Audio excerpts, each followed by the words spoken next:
Hey Emma, Yes, Val. what do you call it when a whole country comes together to play a mediocre shooter adventure game? I don't know. What do you call it? A national anthem!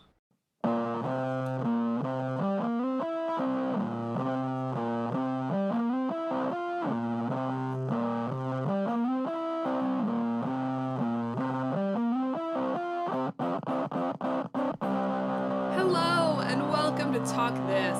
It's dangerous to podcast alone. I'm your slightly congested host, Madelyn. I'm your other host, Emma.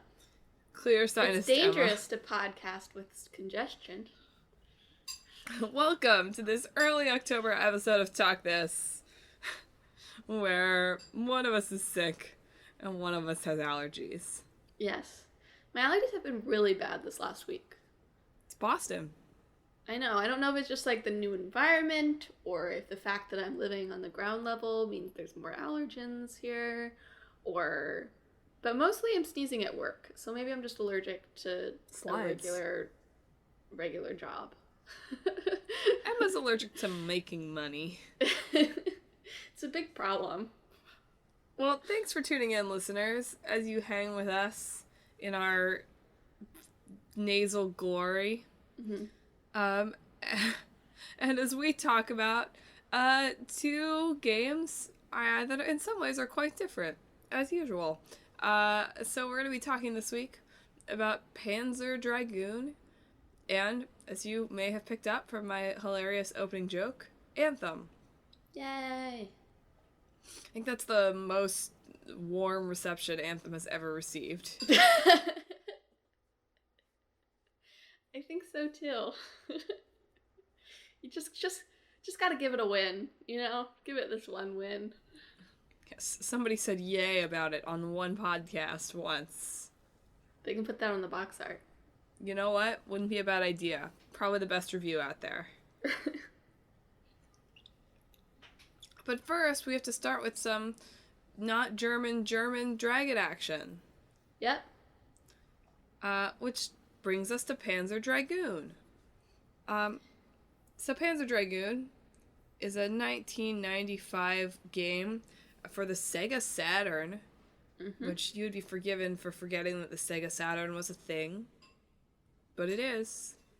It was developed by Sega. Sega really did some weird things with their company structure for a while there, huh? It was just that's not that weird, doing hardware and software at the same time. All gaming companies do it. I meant that they split up their entire company into subsidiary companies. Oh, well, is it subsidiary companies or are they just like named teams? So, I think at this point it's just named teams, but for a while in the 90s, I think they literally were all separate companies. Let me see. But this one was developed by Sega Team Andromeda, which is a pretty dope team name, I have to say. Much doper than its later name to its kind of successor, which was Smilebit. Was that their successor, or is that just like who they handed Panzer Dragoon over to? Some of the people carried over, I think. The lead guy left for Konami, I believe. But that wasn't owned by, they weren't, were they still owned by Sega? So this is during the period where everything was Sega. It was like a second-party Sega thing. I see. But Sega, for whatever reason, turned itself into like 10 different companies. Interesting. For a while. They were having some problems from, the Saturn onwards, so. Yes. Everything past Saturn, Neptune, Pluto, the Great Beyond. That's what they should have named their last console. Not the Dreamcast, just Sega's The Great Beyond. Sega's Uranus. That would have sold great. Probably would have. I think you're overestimating how much people are willing to pay for a joke. I don't think I am. You would buy... If Sony was like, remember how we were going to release the PS5? Actually, we're going to call it the PS Uranus. See, I wouldn't, because I don't find that very funny, but I'm sure many people would. Good save. Good cover. But anyway, Panzer Dragoon, which just it means armored dragon, which was the original title that they were going to give it, or like Kiku Ryu, I think is the Japanese version. But they're like, that's too boring. Like, we can't just name it armored dragon. So they decided that they would translate it to German and name it Panzer Dragoon instead. Well, someone on the team apparently had kind of a hobby of knowing words from foreign languages. Like, the language in the game is also made up of, like, it's a mashup of Greek and Latin. Oh, right. Yeah, so one of the developers decided to make a language for the game.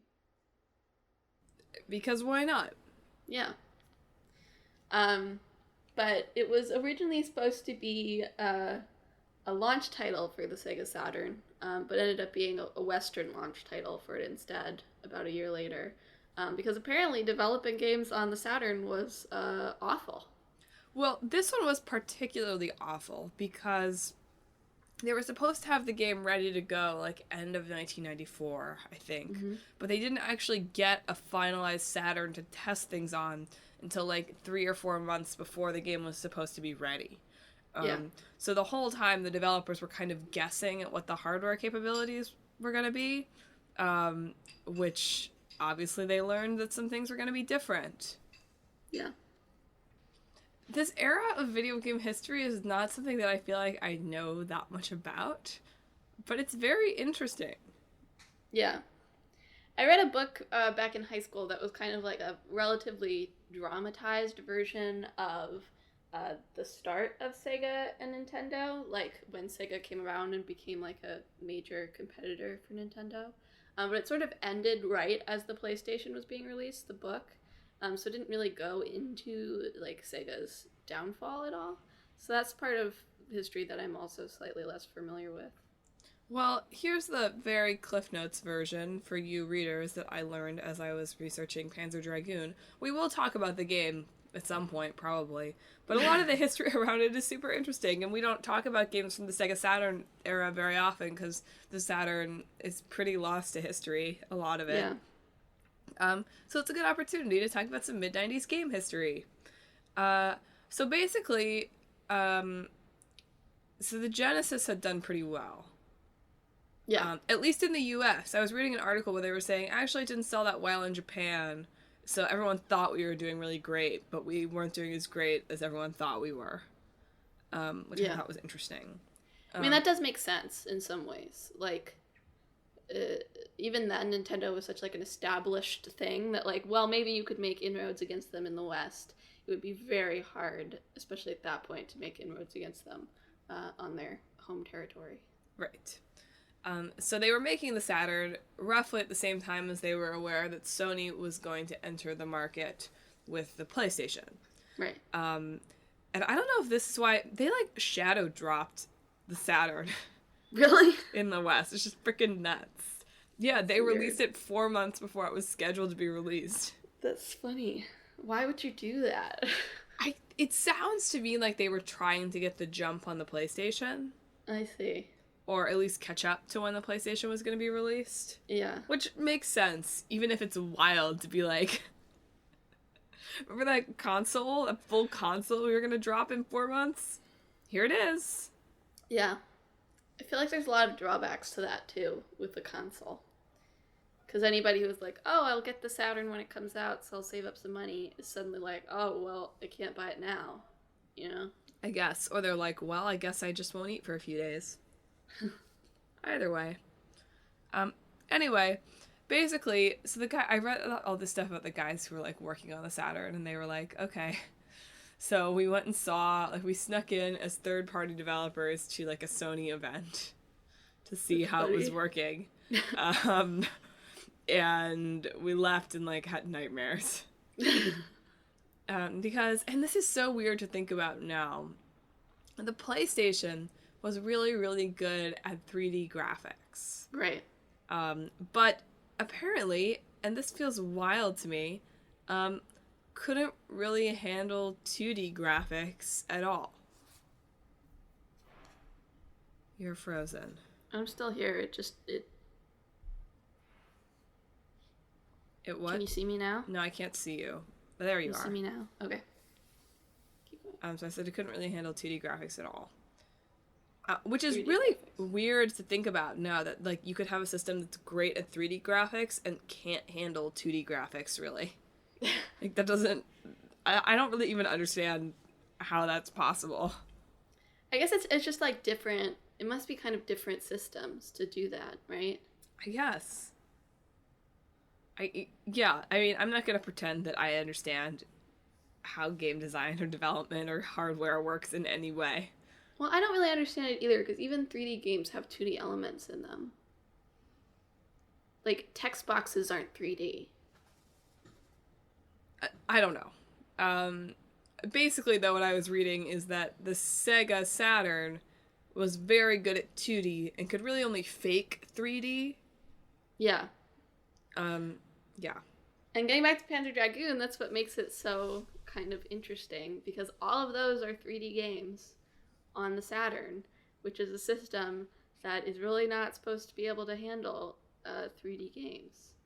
And specifically, not even like it's not even just like 3D graphics, but the Panzer Dragoon 2 had like, well, it's a rail shooter for one thing, so we'll get into that a little bit later. But Panzer Dragoon 2, you could like move your dragon around a space so that like you could look in different directions, so enemies moved in a 3D space around you. And the third game was an actual RPG that was meant to compete with Final Fantasy VII. Good luck, kids. We should definitely go talk about that, because that's fascinating. Yeah. But the original Panzer Dragoon was a rail shooter, which is like you're in a fixed vehicle of some sort, and enemies come up in front of you, and you have to shoot them. That's what a rail shooter is. You're on rails, and you shoot. It's pretty self-explanatory. And they came up with the idea of the dragon just because they were like, it's usually a vehicle that you're piloting, and they're like, what would be cool to ride? And they're all like, a dragon. Because of course they were. Well, the project lead on this is a 23-year-old. Yeah. Who has like 2 years under his belt. He was like, yeah, before this I did menial tasks. And then they were like, you want to make a game? We need someone to make a racing game and a shoot 'em up, or a shoot 'em up. Which one do you want? And he was like, a racing game. And they were like, somebody already took that. You're going to make the shoot 'em up.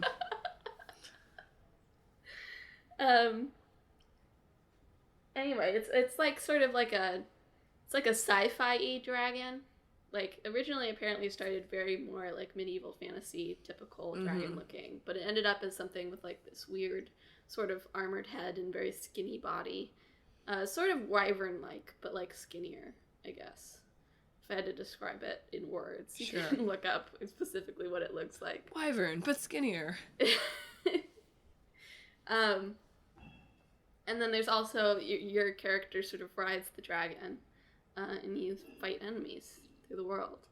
It also has like a shockingly kind of it's not that deep, but it's sort of relatively fleshed out for a rail shooter in terms of world and story, which I found really interesting. In that like we said earlier, like they developed a language for the cutscenes for them, and stuff like that, which just seems like so excessive for what this game is, but that's probably what makes it kind of stand out at the same time. Like, what a waste of time. Well, it's not, you know? No, but like literally developing a language, like what a waste of time. Somebody just did it like as a hobby probably, and they're like, I want to put this in. And they were like, sure. I guess. If that's the case, fine. I'm just thinking like this only happens with like some kid running the show who's like, that sounds cool. Take 2 weeks and do that, you know?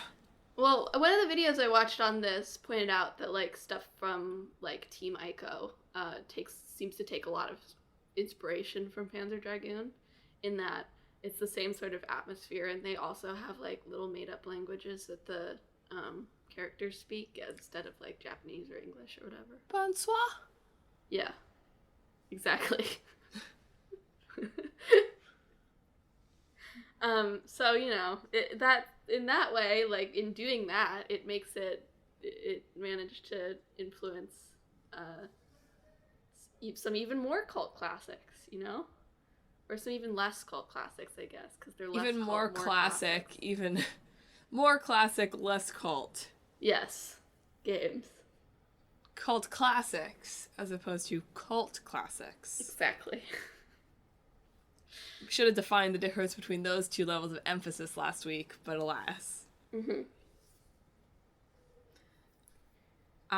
But even Panzer, they were talking about with the 2D versus 3D thing, that Panzer Dragoon is 3D, but they were saying, like, okay, we basically tried to design this game thinking about what can we do easily that Sony can't do at all. So they're, like, really big, expansive sky things in the background that really make this very atmospheric. They were like, we can basically do this for free, and it would take Sony, like, an incredible amount of work if they could even do it at all. Mm-hmm. Meanwhile, at the same time, basically, the Sony executives were like, yeah, we saw Virtua Fighter, and that's what made us realize that, like, we had to do 3D.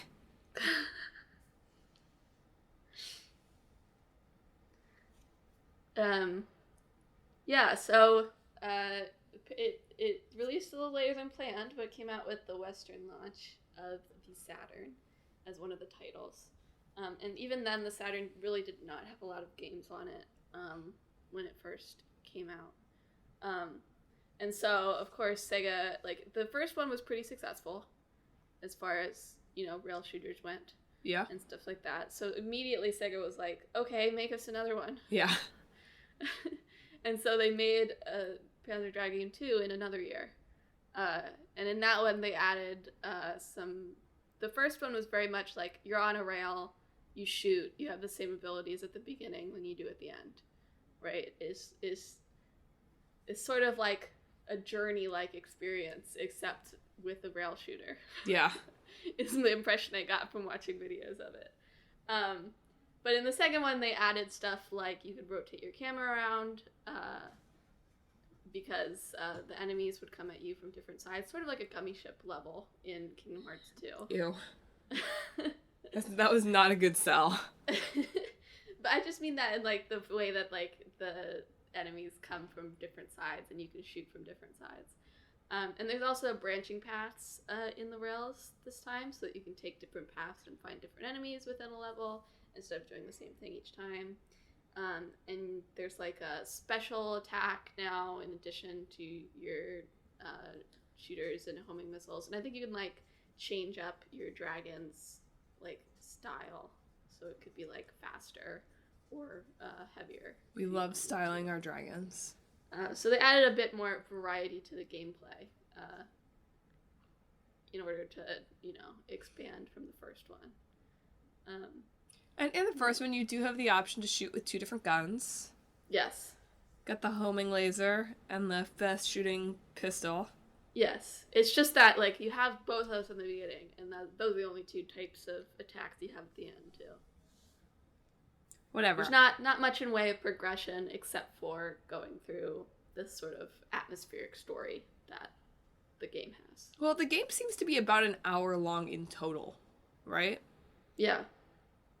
They're releasing remakes on the Switch of the first and second games, and I do wonder, like, considering that, like, how much will it be? How much will it cost? Like, $60. Are they making new content for it? You know, or is it really just, like, exactly the same thing except now with modern graphics? Well, you'd think that it would take, like, roughly half an hour to make this game now, right? That's not Madelyn. I'm just kidding. That was just a joke. That was a joke. Uh-huh. I'm just saying. Uh-huh. I wonder if, like, in making the first one, they will bring some of the design sensibilities of the second one to it in order to make it more modern.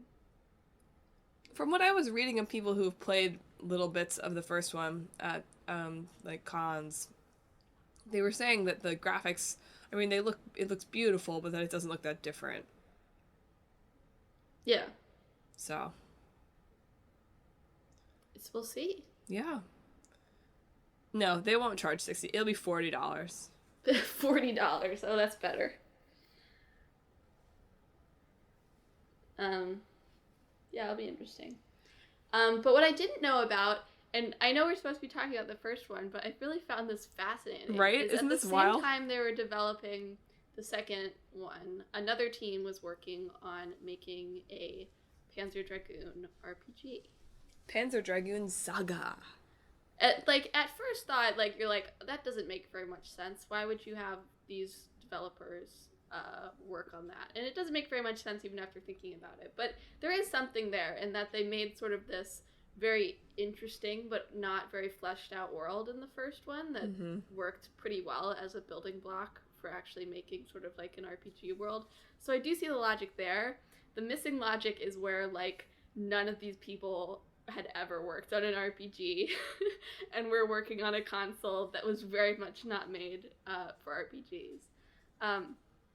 But basically it was supposed to be sort of like the PlayStation had sort of like this well, I had Final Fantasy and stuff. Final Fantasy VII came out in 1997. And notably, it was announced as a PS exclusive. Yes. Which I just thought that was funny. I was like... like, the more things change, right? Yeah. So Sega saw that and were like, we want one of those, right? Well, also, I think they were like, we're in trouble. But yeah. Well, we want one of those, or we need one of those. Yeah. Insert the appropriate amount of desperation in the mental voice there. So they were like, who can we get to do it? How about half of the Panzer Dragoon team? That sounds like a good idea. But apparently they really got into developing it. And honestly, it sounds kind of interesting from what I heard about it. It's the top reviewed game on the Sega Saturn. Yeah. Which is funny because it, they printed 1 million copies in Japan. It sold 100,000. And then they only printed 30,000 for North America, for the West. Only ever 30,000 were made, which is not a lot at all. But they didn't even have a localization budget for doing English voiceover, which that was the very ambitious part of it. In that, like, Final Fantasy and stuff, and all the RPGs from that era, they don't have cutscenes. Yeah. I mean, they do, but it's text boxes and the little sprites, you know, and they're talking to each other, like that. Panzer Dragoon Saga, which is what this RPG was called in the West. It's fully voiced, right? Was fully voiced and had, like, 3D cutscenes. 3D. Well, you know what I mean. Yeah. Like, they were cutscenes like you see, like what you think of cutscenes now. I was just making a joke about the Saturn. Carry on.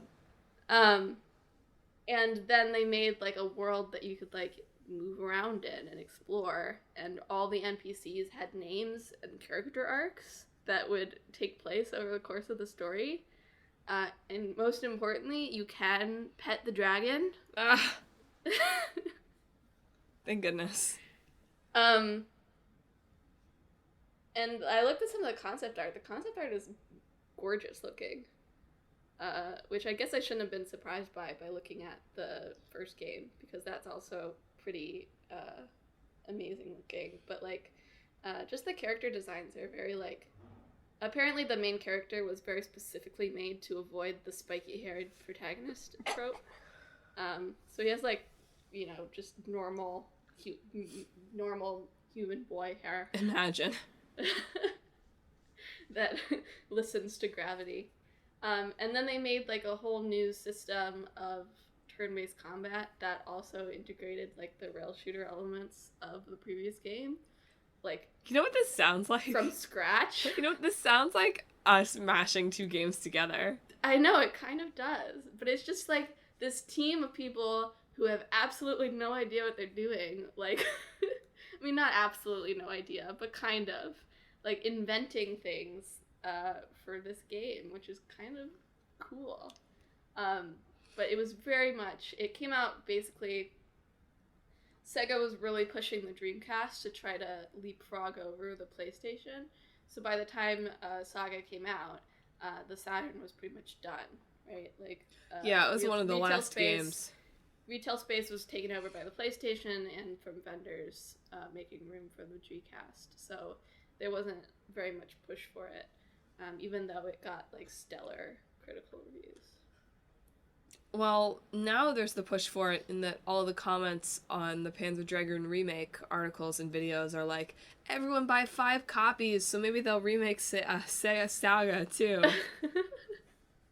That's what I was kind of feeling as I was doing it. I was like, man, maybe I should buy Panzer Dragoon because I kind of want to play a remake of this Panzer Dragoon saga because it sounds cool. Isn't it crazy how just in the almost 3 years that we've been doing this podcast, how much easier it is to get information and see gameplay of these old games because all of them are having Switch remakes? Yeah, it is. Sometimes I wonder, it's am I just better at it now? Do I take it more seriously now? And that's definitely part of it. I actually do research that I wasn't doing when we started the show. But also I just think it's easier because the first thing that comes up whenever I Google it is game name, Nintendo Switch remake, coming fall 2019. Yeah. Anyway, if you want to play Saga now, you can buy it for upwards of $600 Yikes. on eBay. It's it's a very prized collector's item, especially the Western releases. People are weird, man. I think the video I saw was used copies run around $600, new copies run around $1,000.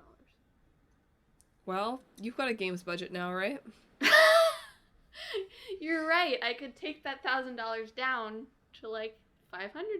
That's reasonable. Perfect. I'd have to buy my copy of Path of Radiance first. That's only $400.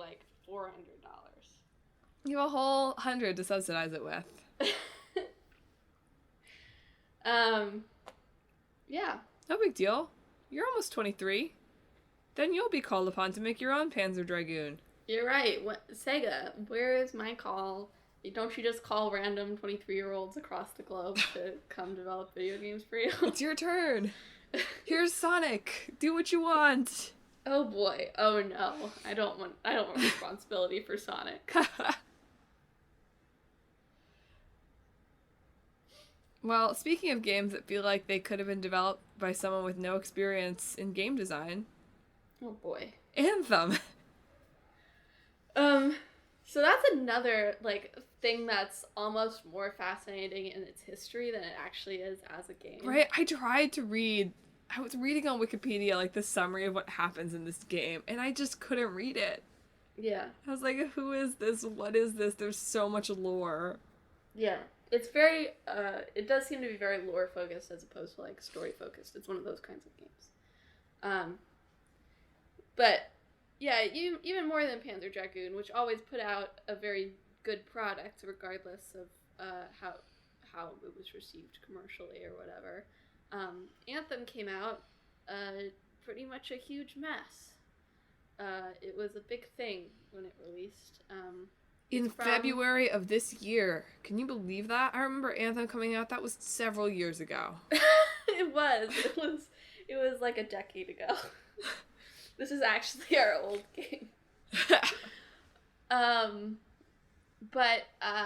So it's made by BioWare, which is specifically the team that made the original Mass Effect trilogy. And people love the Mass Effect trilogy with some caveats, but they do. But BioWare, they also make Dragon Age and stuff like that. And basically what I'm saying is they always make these very sprawling RPGs with lots of dialogue options and narrative branches and relationship building focus. And then they announced that they were making Anthem. Well, first they announced they were making Beyond, but yeah. Well, they didn't announce they were making Beyond. That was just an internal title that they changed a week before announcing the game to the public. Yeah, fair enough. But Anthem is not what BioWare is known for, basically.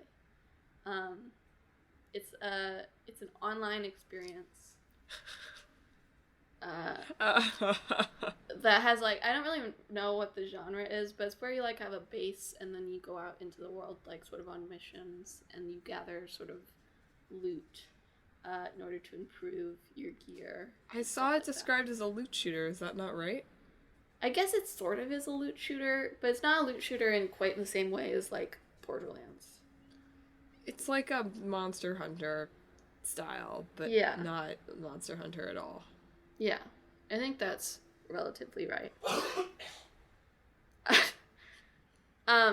So yes, when Anthem came out, or a little bit after, when did this article come out?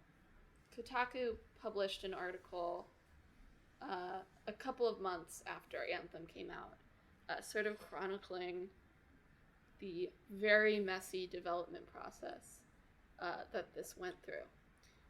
And one of the examples, as we kind of touched on, was that days, to quote the article here, the very beginning of it, days before the annual E3 convention in June of 2017, when the storied studio BioWare would reveal its newest game, the plan had been to go with a different title, Beyond. They'd even printed out Beyond t-shirts for the staff. No! I didn't know that. Less than a week before the press conference, word came down that securing the rights to the trademark would be too difficult. Beyond was ruled out.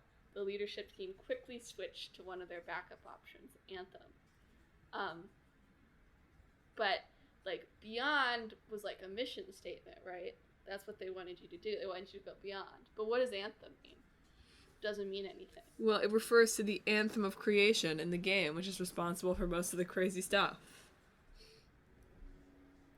Anyway, one person who worked on the game said, everybody was like, well, that doesn't make any sense. What does this have to do with anything? Oh, no. So, Anthem is very much a demonstration of, like, even when it seems like there's plenty of time to make a game, if you don't have a good process in place, a good sort of communication with different companies that have stakes in it, if you don't have clear leadership, then you're not going to end up with a very good finished product. Yeah, the story of how Anthem's development plays out is far more interesting to me than anything about the game. Yeah. So in Anthem, like we said, it's an online experience. I wish you would stop calling it an online experience. It sounds, isn't it though? It's it an sounds online game. so. I really like it because it conveys the correct level of like disdain. I don't mean to do that, but like you're like a person, and I don't really know the story, to be honest. But you like are in sort of like an Iron Man suit in a lot of ways, and that's sort of like that was the appeal of it, like that you can sort of fly and move around in these suits. And apparently that was like the one success of the game, is that like the flying and movement feels really good, but everything else about the game Wasn't it pretty glitchy and terrible at first though? I feel like I remember watching videos of people like trying to fly and it not going well. Well, I mean, the whole game was pretty glitchy and bad at first, in that there were even reports of it, like, breaking people's PlayStations. Right, yeah. Sony was issuing refunds because it doesn't seem like it was ever really confirmed or acknowledged exactly, but yeah. All the reviews I read were like, my PlayStation's fan was going insane. Yikes. In that it's very big and very glitchy and clearly not super optimized. And so when it tries to run on the PlayStation 4, which is now relatively old hardware, it just was a little bit too much for it. How dare you tell me that my system that I got less than a year ago is relatively old hardware? When did the PlayStation, like 5 years ago? Did it come out 5 years ago? I don't know. It came out for me last Black Friday. I think it came out 5 years ago. But anyway, they're probably going to... They've already announced the next generation for Xbox and PlayStation, and probably come out next year or the year after. Where is the new Sega system? Plus, all these PlayStation 4 titles are now on 2 discs, perhaps because they're expanding a little bit too fast for the hardware. Like, the new Final Fantasy VII Remake is going to be on 2 discs, Last of Us Part 2 is going to be on 2 discs. Final Fantasy Red Dead VII is Redemption going to was be on on 2 discs. It's going to be on 20 discs. What's going to be on 20 discs? Final Fantasy VII. No, it's not. Ultimately. No, it's not. Be a Probably gonna be 3 parts. 10-part game. It's gonna be 3 parts. We'll see. They like trilogies over at Square. That doesn't make any sense. What do you mean that doesn't make any sense? Like 13 was a trilogy. It should be 4 parts. Why? Because the name of the company is Square. Oh, I see. But anyway, Anthem. Anthem was only 1 disc, so far as I'm aware. Yes. To give you even more insight, I want to do some more peeks into the development process. Just for reference, Anthem came out in 2019, started development in 2012. Yeah. So, not what you would call a speedy process. I mean, most development cycles of games, I would say, are like 5 years. It's just that they don't get announced until they're pretty far into their development. I know that, but imagine starting working on a game in 2012, like before the PS4 had come out, right? And now it's like being released in 2019 when the PS4 is pretty old. I don't know. It just feels tricky. Yeah, sure. I can't imagine doing that. But yeah, they start in 2012, right? Their like original team leader leaves the company in 2014 because he thought that things were going okay. Clearly, that was a mistake. Shortly after Casey Hudson leaves, the team starts to struggle in like every single way. Like they're having trouble scaling. They're having trouble. They bring on somebody new who's like, just kidding, we're going to move sort of more back towards some of the stuff that BioWare is famous for. And then all the artists and level designers are like, but we have to do... What? Yeah. And also, EA was forcing everyone to use the Frostbite engine. Right. Which was not really a good fit for this game. And then also they lost people. People got poached for FIFA, of all things. Because the FIFA team was also having trouble with the Frostbite engine. And then that EA 2017, like prior to that, they kind of had to create this like do or die demo, more or less. Where they just threw in everything cool that they had ever made for the game. Yeah. They were like, the flying that's been going in and out, like, let's throw that in, because we have to convince the head of EA that this game is worth saving. Yeah. And it kept getting delayed, and EA, like, put a hard deadline of it of March 2019, so, hey, it came out in February, but maybe it wasn't ready. Yeah. It really just feels like they made a lot of false starts based on changing leadership or just not knowing what they were supposed to be doing at any point. So a lot of the development was like making stuff that didn't even end up going anywhere. Yeah. So a lot of that time was spent making stuff that was useless in the end, basically. And the whole Frostbite engine thing was like EA wanted all of its developers to be able to like share knowledge, I guess, or be able to move developers from team to team so that everybody was working with the same engine. But because Frostbite isn't the best engine out there, Nice. or the most user friendly, it seems like that caused a lot of issues when they were first introducing it.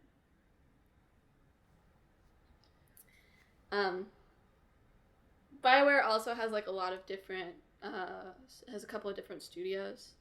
So I don't remember, where is the main studio of BioWare? Where is this one? This one was in Canada. I don't remember where. Edmonton? Edmonton, yeah. There's like one in Austin too, and another one, but they have kind of like a hierarchy system, like an informal one, in that like the people who make like the good games sort of feel superior, or the other people who don't work there feel like that part of the company feels superior to them. So like when they were bringing on people from different areas to help them work on stuff, there wasn't necessarily a team bond. Yikes. To help the team work along. But yeah, anyway, it was a big mess. Well, and it's moving closer and closer to being free to play. Have you heard about this? Really? Well, so it was originally, so there's EA Access, right? Which is their subscription service where you can play various EA titles for $5 a month. Or there's EA Access Premium where you can play various titles for $15 a month. And for a while, Anthem was on EA Access Premium, but they've just recently moved it down to being available to just play in EA Access, too. We really have to talk about the subscription services on one of our sidecasts. Apple Arcade is the future, Emma. Haven't you heard? I have heard. I feel like I don't know enough about this, and we really should talk about that at some point. Not today, but but anyway, like Anthem does sound cool on paper, right? Anything where you can like be in an Iron Man suit sounds cool to me. I like flying. I know. I like flying. There aren't a lot of games I don't feel like where like flying feels like there's superhero games, sure. X-Men Legends, what I was gonna say. Yeah, but that's not really quite the same, right? I can't really think of any games where like you can just like fly whenever you want to, like by yourself, and it's like sort of like a 3D action game. I can't think of any off the top of my head, but that doesn't mean there aren't any. I'm sure there are some. It's just off the top of my head, I can't think of anything that quite integrates flying like this. And like, so that's like a cool thing to build it off of. It's just that they then weren't able to. Also, I don't think they really built it off of that. Like, flying was like, they were like, let's put it in the 2017 demo so we don't get shut down. Yeah. And then the head of EA really liked the flying. Yeah, it seemed more like the robot suit seemed like something that stayed from the beginning. Yeah. The one thing, probably.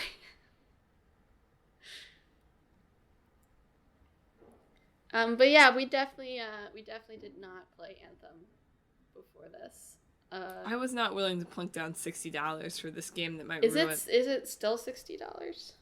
Well, you could have paid $5 for a month of EA access. You're right. Let me see what it costs now. I can't imagine it's still $60. Well, yeah, me either. But still, even $40, even the $40 that I will pay for Panzer Dragoon remake. While I'm looking up what Anthem costs now, Emma, do you want to start trying to figure out what our mashup is going to be here? Well, we have to make a game that is not commercially successful. Well, the original Panzer Dragoon did fine. Fine, sure. We have to make a game that will be lost to the sands of time until Nintendo revives it 10 years from now. Dang, you think Nintendo's going to make an Anthem remake in I didn't mean Anthem. 2030? Maybe they will. Maybe someone at Nintendo will be like, you know what really was a special game that nobody appreciated at the time? Anthem. Let's remake it.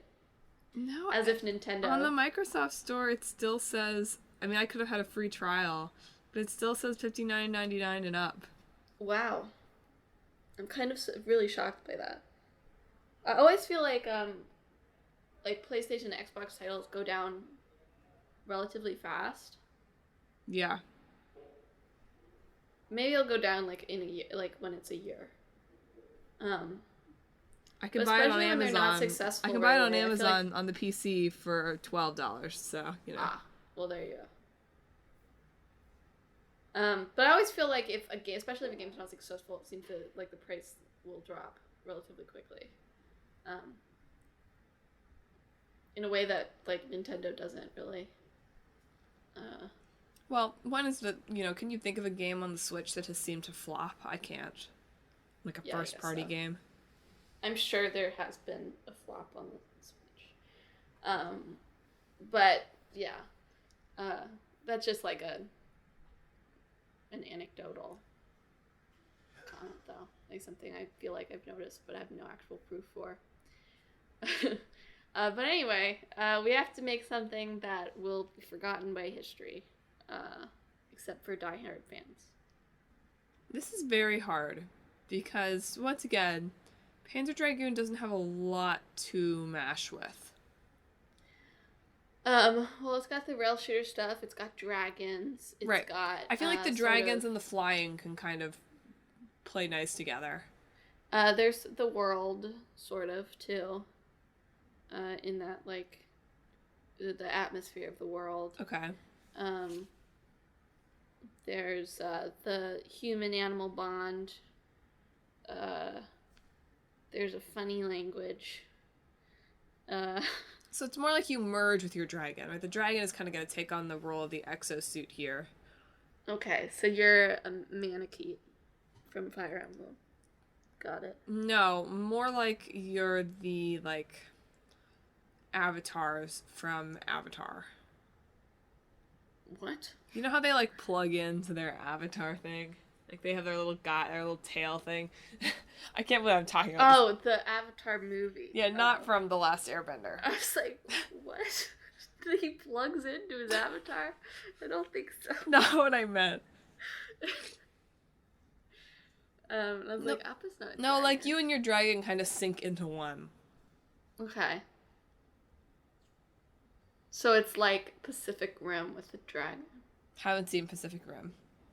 It's like you like mind meld to control mechs with your partner. Yeah, but with the dragon. Yeah. Cool.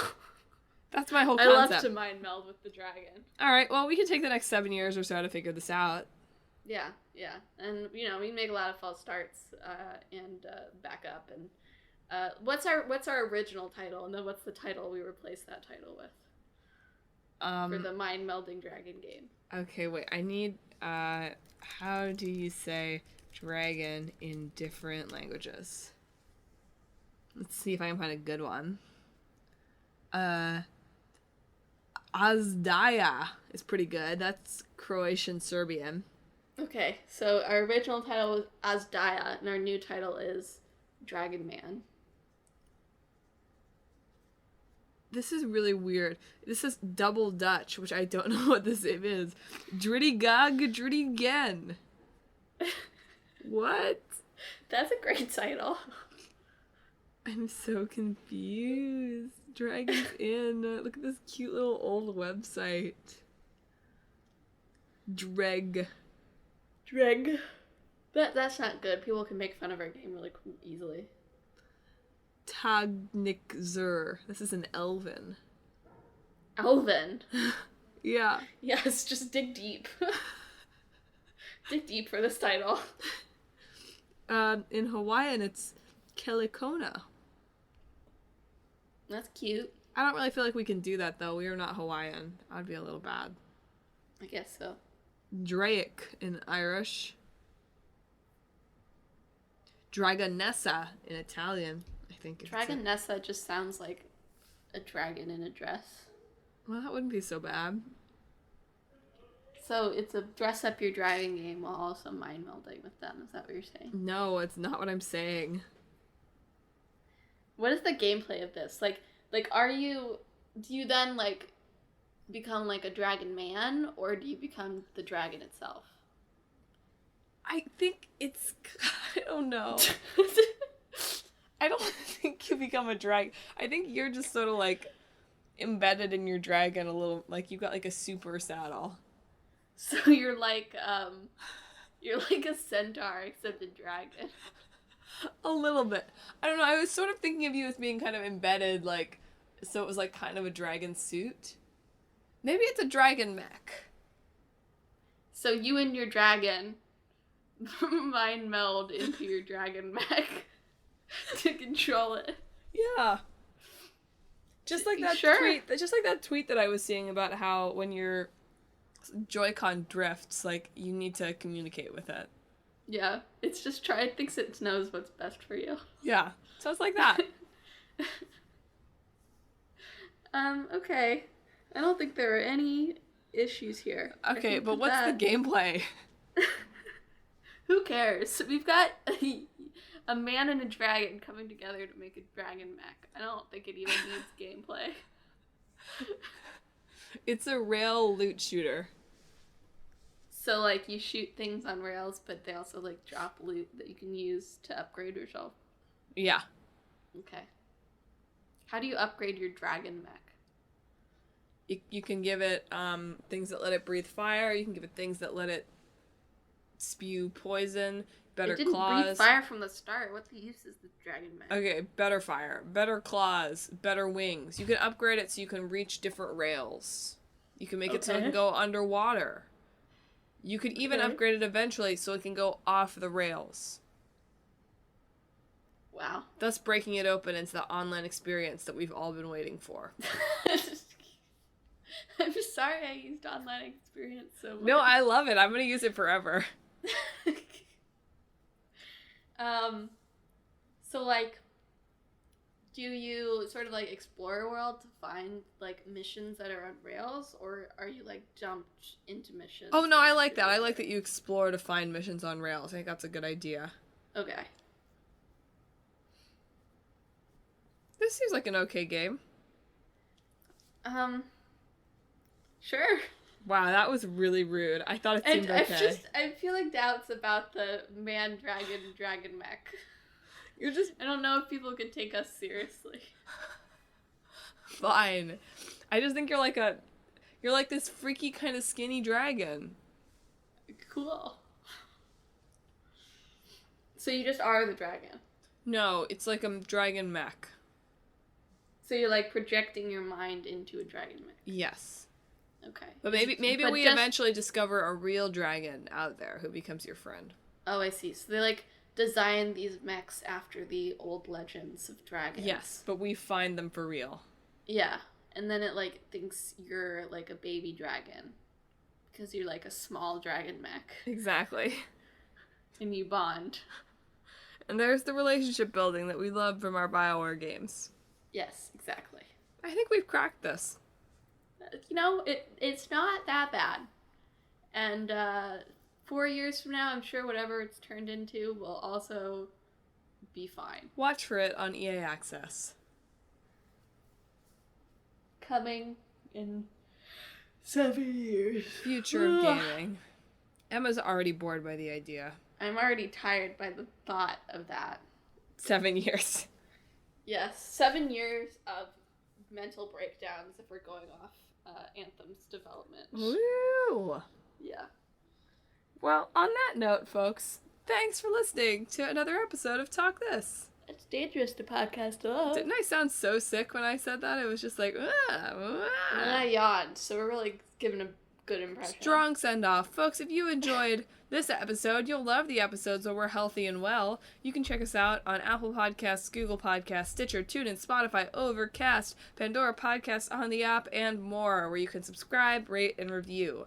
You should also check out our website, www.talkthispodcast.com, where you can also, in addition to learning about the show, reading the games Emma's about to pick from the hat, you can read our blog, where we can have the long-running Clickbait Boyfriend series, if I ever get around to posting the next one, and Split Screen, where Emma and I are about to finish up Boys Over Flowers, and continue with our... Well, it came out yesterday. You're right, I'm sorry. We have just finished up Boys Over Flowers, and My Hero Academia continues. You should also follow us on social media. We're on Facebook, Twitter, and Instagram at Talk This Podcast, and on YouTube at Talk This Sisters. And without further ado, Emma, you want to pick the games in the hat? Yeah, I really gotta replace the ones we've already done in here, but I guess we're just going through some that have been on here for a while, I guess, is what we're doing. Yep. But we are going to talk about Blade Runner. Nice. For our old game. And for our new game, we are going to talk about... There's so many that we've already talked about on here that it keeps giving me. Sea of Solitude. Solitary Blades. Yes. Already sounds more promising. Alright, we'll look forward to that in 2 weeks. Next week, look forward to whatever topic Emma decides our side quest is about. We're going to talk about, building off sort of a discussion that we didn't have last week, but we're going to talk about games history and archival activities. Oh, fun. That will be good. Well, look forward to that, listeners. I know I am. And Emma, do you want to send them off with a dragoon smile? What? I don't know. I hope that this next week, you sing the anthem of your birth, or whatever it is in the game.